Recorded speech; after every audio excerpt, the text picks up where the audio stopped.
पूज्य गुरुमा वृंद एठारे उपस्थित थिबा मोर छोट बड़ भाई और भौणी माने आज ए 78तम स्वाधीनता दिवस रे मते किछि कहबार सुयोग मिलिथिबार मु निजको धन्य माने करूछि। त्रुटि थिले त्रुटि मार्जन करबे बोली मोर आशा एवं विश्वास।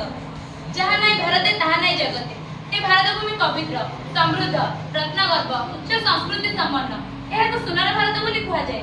वैदेशिक शासक माने सदा सर्वदा ଏହା ଉପରେ ଲୋଲୁପ ଦୃଷ୍ଟି ପକାଇ ଆସିଛନ୍ତି। ଅତୀତରେ ବହୁବାର ଏ ମାତୃଭୂମି ସେମାନଙ୍କ ଅଧିକୃତ ହୋଇଛି। ମୋଗଲ ମାନେ ଦେଶକୁ 26 ଖ୍ରୀଷ୍ଟାବ୍ଦରେ ଦଖଲ କରି ଦୀର୍ଘ ଦିନ ଶାସନ କରିଛନ୍ତି ଏବଂ ମାତୃଭୂମିକୁ ବ୍ରିଟିଶ ମାନଙ୍କ କବଳରୁ ରକ୍ଷା କରିବା ପାଇଁ ବ୍ରିଟିଶ ଫୌଜ ଆଗରେ ଠିଆ ହୋଇଛନ୍ତି। ପ୍ରକୃତ ସ୍ୱାଧୀନତା ଆନ୍ଦୋଳନ 1857 ମସିହା ସିପାହୀ ବିଦ୍ରୋହର ଆରମ୍ଭ ହେଲା। ମଙ୍ଗଳ ପାଣ୍ଡେ ନାମକ ଜଣେ ସିପାହୀ ଏହାର ସୁବର୍ଣ୍ଣ କରିଥିଲେ। ସମଗ୍ର ଭାରତରେ ଏହାର ପ୍ରଭାବ ପଡ଼ିଲା। ବ୍ରିଟିଶ ଫୌଜ ଆଧୁନିକ ଅସ୍ତ୍ରଶସ୍ତ୍ର ସାହାଯ୍ୟରେ ଏମାନଙ୍କୁ ଦମନ କଲେ, ପ୍ରତିବାଦ କଲେ ରକ୍ଷା ନାହିଁ। ତା ସତ୍ତ୍ୱେ ସମଗ୍ର ଭାରତରେ ସ୍ୱାଧୀନତା ସଂଗ୍ରାମର ବିଦ୍ରୋହ ଦେଖାଦେଲା।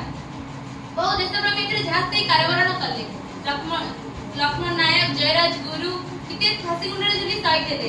ଶେଷରେ ଦେଶର ନେତୃତ୍ୱ ନେଲେ ମହାତ୍ମା ଗାନ୍ଧୀ ଓ ସୁଭାଷ ଚନ୍ଦ୍ର ବୋଷ, ଯେଉଁମାନେ ଦେଶବାସୀଙ୍କ ମନରେ ସ୍ୱାଧୀନତାର ଅଗ୍ନିକୁ ପରିବ୍ୟାପ୍ତ କଲେ।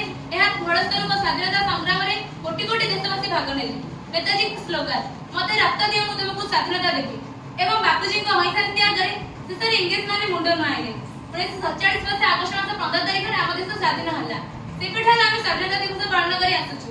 ଏହି ଦିବସ ପାଳନ କରିବା ଦ୍ୱାରା ଆମ ଦେଶକୁ ସ୍ୱାଧୀନ କରିଥିବା ସଂଗ୍ରାମୀମାନଙ୍କ ସାହସ ଓ ତ୍ୟାଗ ମନେ ପଡ଼ିଥାଏ। ଅଖଣ୍ଡ ଭାରତ